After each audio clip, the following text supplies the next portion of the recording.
about the woman at the dumpster. The woman at the dumpster, the lady that came and touched the hem of Jesus' garment, and how to get closer to Jesus, I see a parallel between Hebrews 11:6, which says, without faith it's impossible to please him, for he that comes to God must believe that he is a rewarder, and today is the fifth step in that. He is a rewarder of them that diligently seek him, not a rewarder of those that just seek his blessings, but seeking him. That's the two most fulfilling words in the English language, I think. Seek him. The two emptiest words, first two words of Hebrews 11:6, without faith. I've been looking forward to this message because I finally got the fifth M. Those four that we mentioned. The fifth M, I want to tell you what you need to toss in the dumpster if you want to get close to Jesus.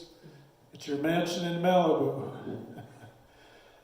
And I really think that I was trying to think, what's the letter M that would go along with that? And I came across a little song. It's called One More Day by Diamond Rio. In October 2000, started climbing the charts, and then began to get more and more popular. 2 weeks in March 2001, it was the top song, number one on the country charts. And I'm going to tell you why it probably became a top song, because it has something to do with our message today. We can't play the song here because of copyright limitations, but let me read you the opening words. Last night I had a crazy dream. A wish was granted just for me. It could be for anything. I didn't ask for money or a mansion in Malibu. I simply wished for one more day with you. One more day, one more time, one more sunset. Maybe I'd be satisfied. But then again, I know what it would do. Leave me wishing still for one more day with you. One more day. So if you had one wish, whatever you wanted, you could have it given to you. This song says, I didn't ask for money. John D. Rockefeller was the richest man in modern history, they say. He founded the Standard Oil Company and other, a lot of business ventures and things. His annual income, or his net worth, was 2 to 3% of the gross national income worth in America. Somebody asked him, how much money does it take to make a man happy? He said, just one more dollar. In other words, there's never enough money to make you happy. It's going to take one more dollar. He wasn't just seeking that in emptiness. He was a Christian man, a deacon in a Baptist church. He even did janitor work. And he attributed his spiritual background to much of his business success, but he was smart enough to know this guy in the dream says, I didn't ask for money or a mansion in Malibu. Mansion in Malibu, what's that about? Well, it's material things. If you could just have a mansion in Malibu, that's one of the great things that people think of as the height of success. And if you just had everything, it's valuable real estate property. We're going to look at a mansion in Malibu here in a minute, but this was popular, the song, in 2000. March 2001, it was 2 weeks on the number one on the charts, country. Well, a month before that, some of you may be race fans and know that this is Daytona 500 weekend. Well, 20 years ago, some of you know what happened at the Daytona 500. Dale Earnhardt Sr., final lap, he hit the wall going a couple hundred miles an hour. He was killed. He was probably the most beloved driver in NASCAR history. And so this song that had been rising on the charts, all of a sudden it took on new meaning for people that were missing him, and it was played as a memorial to him for that period of time. Then 6 months later, 9/11, 2001, 3,000 people were killed almost in the terrorist attacks, and the song began to be played again as a tribute. One more day, one more time, one more sunset, maybe I'd be satisfied. And so it became a song that really expressed there's more to life than just things. There's more than life than material things and fame and everything else. The writer, or one of the singers of the song said, we just thought it was a nice love song when we recorded it, but it took on so much more meaning. I've personally heard it sung at funerals, and just this idea. But what we need is not more things, and what we need is not even a relationship with somebody else that's going to make us happy. I tell couples that are going to be married that I'm counseling, I say, if you're happy basically by yourself, you'll be happy basically if you're married. If you're grumpy when you're by yourself, you'll be grumpy when you're married. It takes something more than somebody else to make you happy. It takes more than something else to make you happy. So this mansion in Malibu, that's, like I said, I didn't ask for a mansion in Malibu. That's really nice. I don't know, we have a picture up there. I looked up mansion in Malibu on the real estate websites for the Malibu area. This is a nice little house. It's owned by Pierce Brosnan, the James Bond actor, and it was apparently created with that inspiration, kind of the Thailand architecture, and it's on sale for $100 million. If you'd like it, 1.1 acres of prime real estate there. You've got the beach in the front. You've got all the neighbors and status and success. This actually has room to park your cars and extra buildings on it. 5 bedrooms and 9 bathrooms. If you put $20 million down, the estimated monthly payment is $335,000. Of course, that doesn't include taxes and insurance and maintenance and upkeep. Just think if you had that mansion in Malibu, think of how impressed people would be. You'd have fame. People would want to be your friends. People would want to come if you want to throw a party and have a wild time. Boy, you wouldn't have any trouble getting people to show up. You've got, the beach there to go out and walk in the waves, Southern California. There's a verse in 1 John chapter 2, 3 verses. It said, do not love the world or the things in the world. If anyone loves the world, the love of the Father is not in him. We're talking about what do we love today? What's most precious? If we could have anything we want, what would it be? Verse 16, for all that's in the world, the desires of the flesh, the desires of the eyes, and the pride of life. All the things this mansion, if you own that, you could be proud. You'd have nice things, and you would, all the desires of your heart that could be fulfilled by having that thing. But the verse 17 says the world is passing away along with its desires. But whoever does the will of God abides forever. There's really nothing and no one in this world that's forever going to satisfy your desires. It's going to make you happy.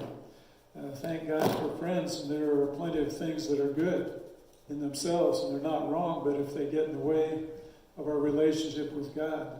How do you know what is an idol? If God was to place his finger on something in our lives and say, I want you to give that to me. I want you to give it up. I want you to surrender that. If we would say, no, well, that's an idol. It's more important to me than God.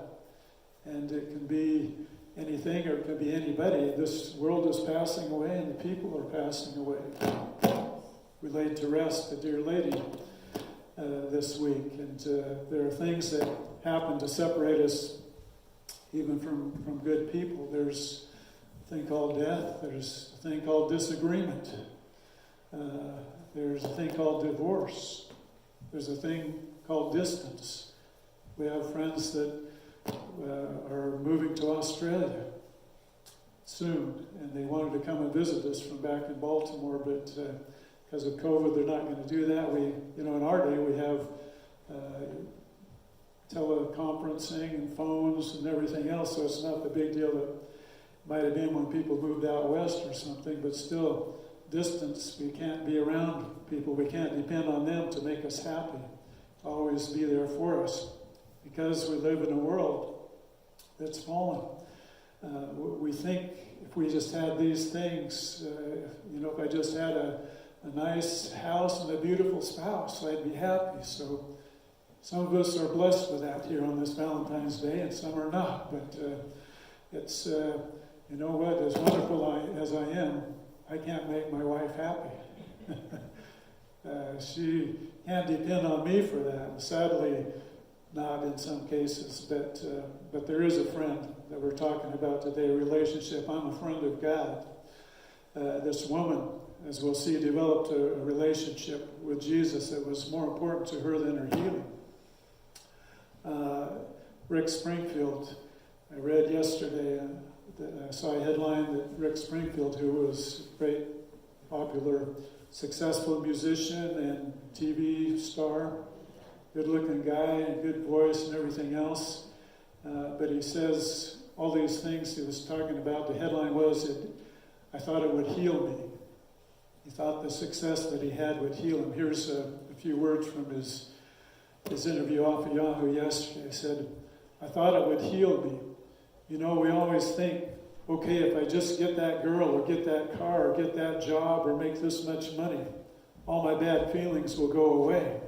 And they did, like for the first year. The singer-actor continues, but then eventually you've got to get up that morning and look in the mirror and go, well, I'm still me. The insecurities are there. They're inside. I remember walking around this big house in Malibu. You know, it was at the top of the world, house in Malibu, and feeling more depressed than I'd ever felt. It was really shocking to me that I thought, wow, I really thought this world would heal me. Or I thought this would heal me, this house and this beautiful wife and a beautiful new kid and fame and money and stuff. And it didn't. It was not the magic bullet that I thought it would be. So what I'm saying today, if you think a mansion in Malibu or anything or anybody else is going to heal you, it's going to make you happy, it's going to solve your problems, well, toss your mansion in the dumpster. Because that's not going to heal you.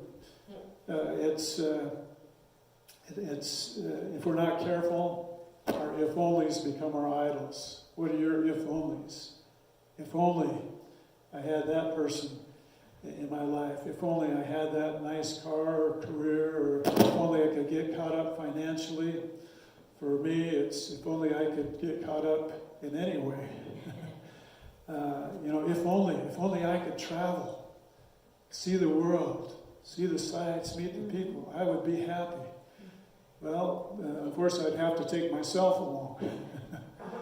And there are things like that would not satisfy if I didn't have Jesus at the center. If he's at the center and all these other things are alongside, that is great. And I believe God wants to give us the desires of our heart in material, physical things as well, but not at the expense of our relationship with him spiritually. You know, if you own a mansion in Malibu, your troubles are not going to be taken care of. Have you ever heard of earthquakes? California does have a few of those, and if you're on the beach like this one is, have you ever heard of tsunamis? If you're on the hillside overlooking, have you ever heard of forest fires, mudslides?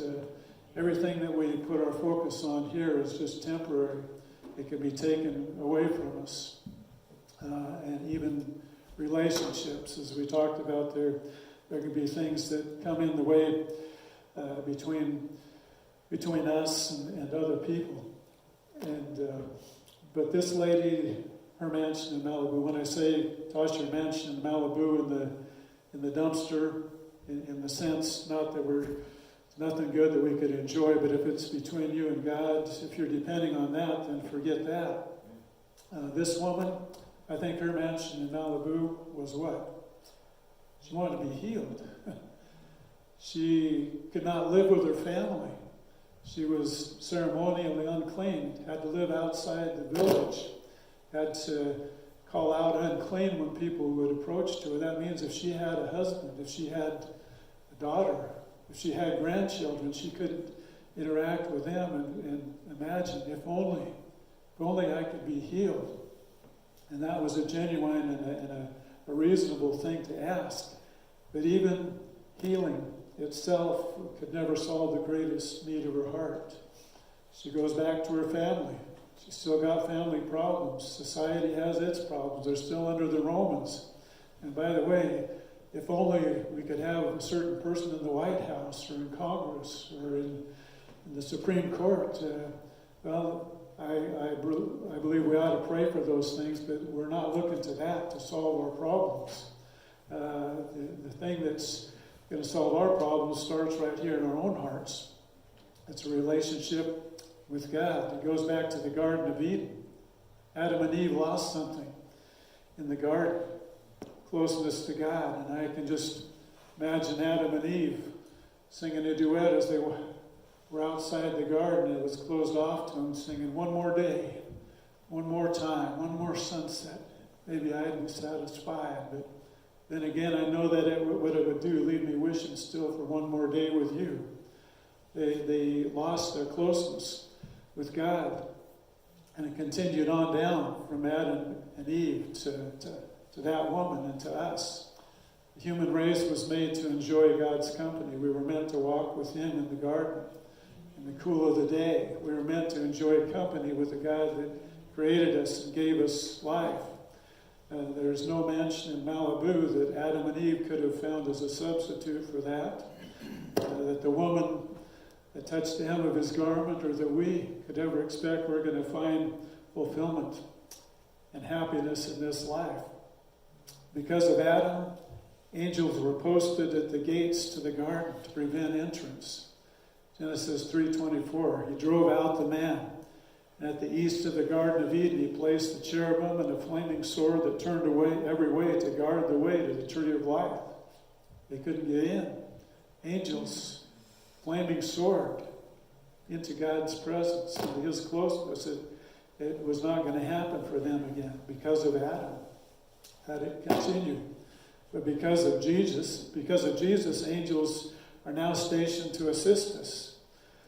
Hebrews 1:14, are not all angels ministering spirits sent to serve those who will inherit salvation? You know, as I pray for my loved ones that are outside of Jesus, that are headed for eternity without Christ, Yvonne and I often pray, God, bring circumstances, bring people, and we sometimes pray, Lord, if it be your way to do it, just release your angels to minister to these ones, to bring things together in their lives, the circumstances, whatever that would cause them to be awakened spiritually, to think about things that are eternal instead of just things that are temporary. But that song, the writer of the song said it seemed to say something that people wanted to say about things that they lost, people that they lost. They just needed not money and mansions in Malibu. They just wish they could be restored into relationship again. And that's the cry, really, of the human race.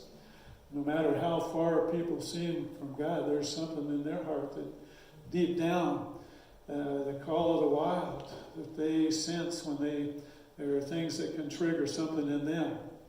And they begin to, whether they say it intellectually or not, there's something in the Spirit that cries out, one more day, one more time. I need to get back to where I was. So this woman's greatest need was not in her body, but it was in her heart, in her soul, spiritually. Luke 8:47 says that she didn't just touch Jesus and then disappear into the crowd, but she made contact. She was back in the Garden of Eden again, in the presence of God, as Luke 8:47, when the woman saw that she was not hidden, and thank God we are not hidden. God is calling out to us. And we think He wants to clobber us, but what He wanted to do for Adam and Eve was cover them. And that's what He wants to do with us. But when she saw that she was not hidden, she came trembling falling down before him. And no mask, just as she was. She declared in the presence of all the people why she had touched him and how she had been immediately healed. And he said to her, "Daughter, your faith has made you well. Go in peace." He interacted with her and said, "I don't want you just to disappear into the crowd and back into your life there." He said, I want these people to know what you've done. I want to give you some dignity in this crowd that looks their nose down at you and thinks that you're worth nothing. And this wretched creature said, I want these people to hear something that none of them have heard me say. I want to say, "Daughter, your faith has healed you. I want you to go in peace." If anybody around here doesn't like it, then you can deal with me. I mean, that's kind of the feel you get. This woman, she was restored into relationship with God, not just healed physically. Her mansion in Malibu, thankfully, she now got to keep that and enjoy her health and get reunited with her family and loved ones and all that. But she was united with Jesus there in that moment. Something that could never be taken away from her. They could, her health could fail again. Her house could burn down. Whatever it might be, but they could never take away from her that relationship, that knowledge that God cared about her. The first part of Hebrews 11:6 says, without faith, without knowing that God wants you is kind of really what it boils down to. It takes faith to believe God really wants me. God cares about me. Who am I? You were thinking of me. We sang that this morning. That you want me. That's the starting of this, the culmination of Hebrews 11:6. Seek Him. The question is, do I want Him? Figured out that He wants me. Now He's asking me, do you want me? Do I want Him? This woman came back into fellowship with her Creator. She didn't just find healing. She found the healer. And when we know Jesus, when we know His love for us, it doesn't really matter what else is going on around about us. I want to read a few of the Psalms written by David and perhaps other people that had experienced what she experienced. Psalm 27 verse 3 says, "Though an army encamp against me, my heart shall not fear. Though war arise against me, yet will I be confident." I'm telling you, your mansion in Malibu is not being delivered from all your distresses. It says, even in the midst of all these things, I will be confident. Next verse, "One thing have I asked of the Lord." Solve my problems? No. One thing I've asked of the Lord, that will I seek after, that I may dwell in the house of the Lord all the days of my life. Not in my mansion in Malibu. In the house of the Lord, in the presence of the Lord, to gaze upon the beauty of the Lord, to inquire in His temple, to sing, "I am a friend of God," as we have done this morning. That's what I ask. The only thing that I need, just give me Jesus. That's the cry of a heart that's seeking Him, as we're talking about here today. Psalm 84:10. "Better is one day in your courts." I'm singing one more day. One more time. "Better is one day in your courts than 1,000 elsewhere. I'd rather be a doorkeeper in the house of my God than dwell in the tents of the wicked." Just station me there as a servant, closing the door rather than dwelling and enjoying all the luxuries of someplace else. And of course, Psalm 23. "Yea, though I walk through the valley of the shadow of death, I will fear no evil, for thou art with me, thy rod and thy staff, they comfort me." You're going through the valley of the shadow of death? Don't worry. His rod and His staff comfort you. "You prepare a table before me in the presence of my enemies. You anoint my head with oil. My cup runs over. Surely goodness and mercy shall follow me. They're going to chase me all the days of my life. And I will dwell in the house of the Lord forever." We are in His presence now. There's a day when we read about where it's in John 14, Jesus said, "In my Father's house are many mansions." There aren't many mansions in Malibu. I mean, there's quite a few, but not as many as there's going to be in heaven. Do you want a mansion in Malibu or do you want a mansion in heaven? Where's your hope? What's your one thing that you're desiring? Seeking Him or seeking Him to give you things here on earth? If it were not so, I would have told you. I go to prepare a place for you.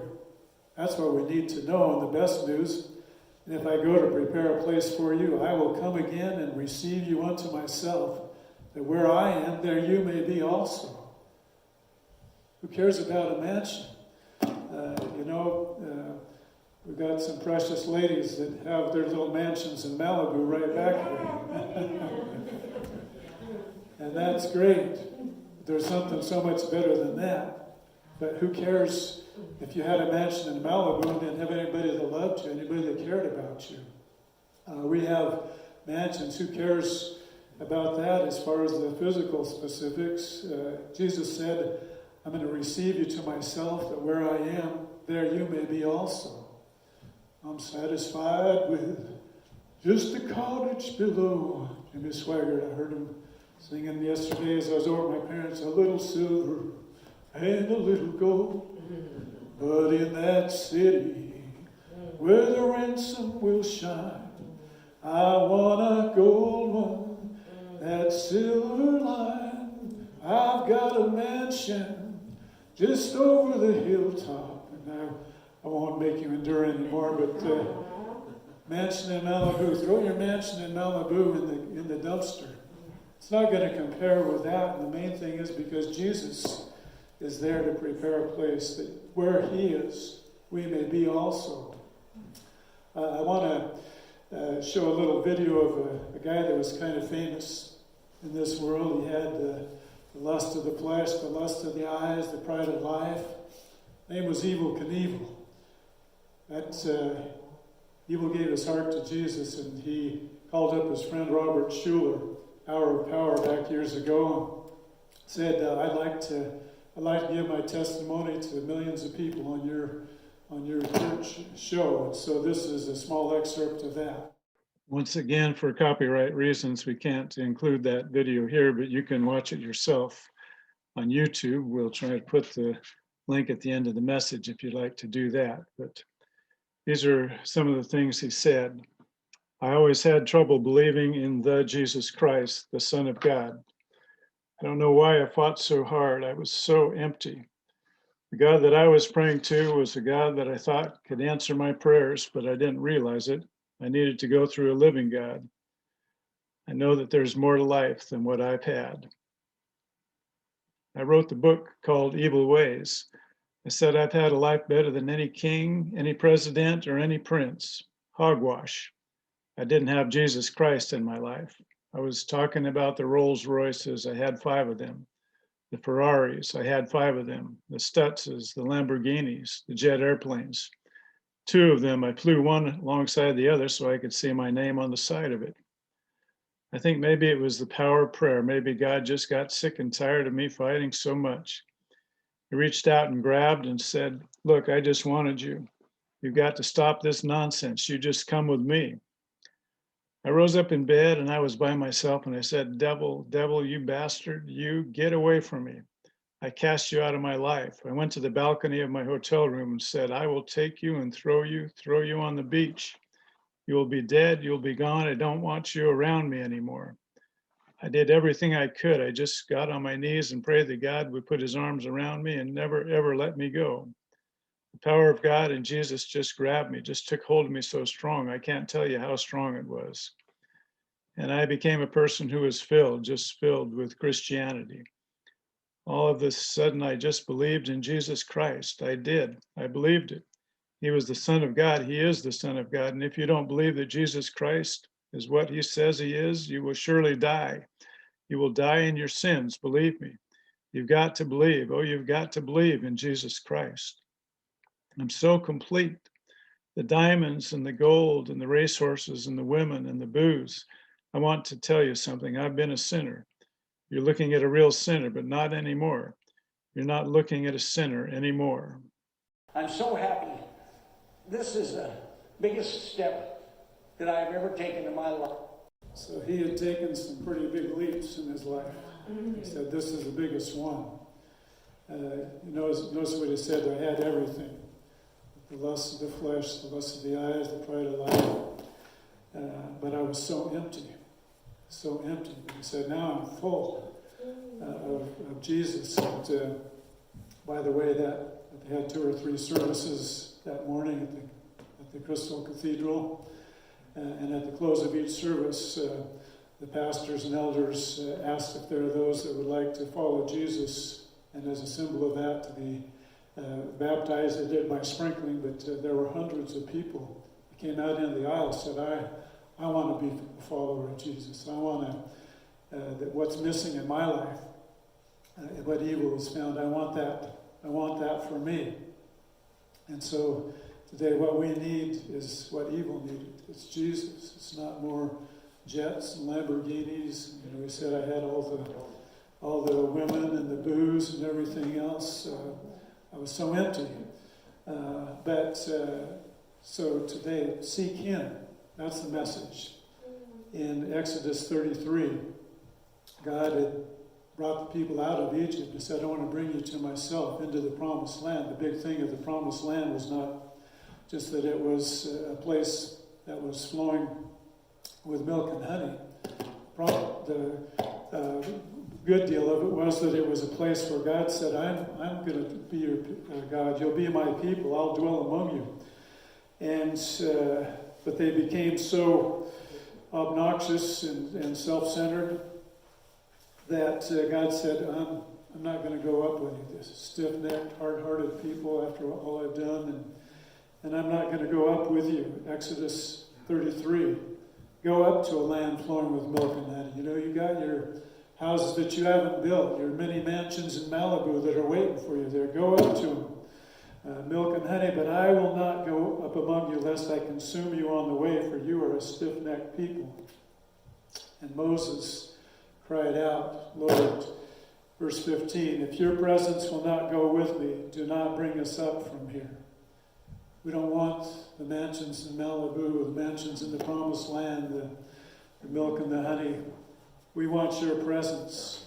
And God gave him a promise that he would go up, that he would be with them. And he endured them, he taught them, he forgave them, he rescued them, he disciplined them, but his presence in our lives, that's what we need to say, Lord, not if only this would happen, if only that would happen, but if only, the biggest if only in my heart and yours should be, Lord, if only you would go with me, if only you would be in my life, if you would touch me. We're hoping to put 2 more mansions in Malibu out here. And there's a verse in Luke 16, verse 9 says, I tell you, make friends for yourselves by means of unrighteous wealth, so that when it fails, they may receive you into the eternal dwellings. Not to go into the full context of that, but it's what it basically is saying. The money that's really not so great in itself, but use your money, invest your money in things so that when the wealth fails and when life is over, there'll be people in heaven, in the eternal dwellings. That's why we want to put more tiny homes on this property. And that's why we need to invest in our money in things that are going to allow us to see people, Operation Christmas Child, and such as that are going to allow people to be in eternal dwellings. It's great to have outreach, hungry people in Yakima, food distribution, Sunrise Outreach, and ministries that do things like that. But what good does it do if we just feed them for here and we don't point them towards the eternal, the bread of life, of Jesus, for eternity? It's great that Camp Hope has 100 people in it today. And Union Gospel Mission 200. The number is no doubt swelling in this. There's always room for more, but what good does it do if we give them clothing and warmth just for a week or 2 of winter compared to eternity? We could house them in our mansion in Malibu. That'd really be nice.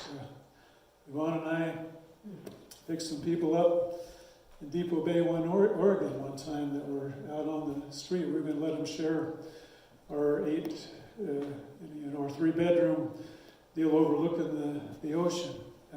It turned out it didn't work out. They were kind of a religious cult, and we didn't line up, and they would rather be out in the rain with pushing their baby down Highway 101, but we do what we can to reach people. But the most important thing is, what are the eternal dwellings? They're going to have a mansion in heaven, not just a mansion in Malibu. As I was researching a little bit about Pierce Brosnan, the James Bond actor, he did, I think, three movies. One of them was called The World Is Not Enough. And in an earlier James Bond movie before that, the coat of arms of the James Bond family was revealed. If I think we can get it up on there. On the bottom it says, Obis non sufficit, the Latin, which means the world is not enough. The world is not enough, and I haven't seen the movie The World Is Not Enough that Pierce Brosnan appeared in, but I understand at one point there's a woman that tells him if we only would have done this, he would have continued some way, he would have had the world. And he quotes these words, the world is not enough.